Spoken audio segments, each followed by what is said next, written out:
Basically okay, તો હું ને મારી ફ્રેન્ડ જતા હતા. ઓકે, હવે આમ આગળ છે ને હાથી ઊભો હશે અને અમે બંને અમારી કંઈક વાતમાં હતા, તો હું આમ પાછળ જોઈને ચલાવતી હતી.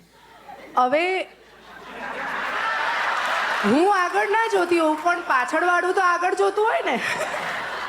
એટલે આઈ વોઝ રિલાઇંગ ઓન હર કે ભાઈ તારું તો ધ્યાન આગળ છે ને. એટલે અમે આમ વાત કરતા હતા અને એણે મને એવું કીધું કે જસ્ટ સામે જો.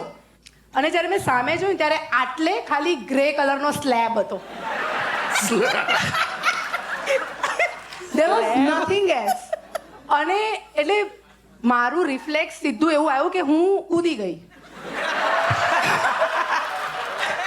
ચાલુ એક્ટિવા પર હું કૂદી ગઈ અને પેલી આ ભગવાઈ ગઈ કે આ જતી રહી. અને એટલામાં મારું ડીઓ એક વ્હીકલ હતું, એ હતું મારી પાસે.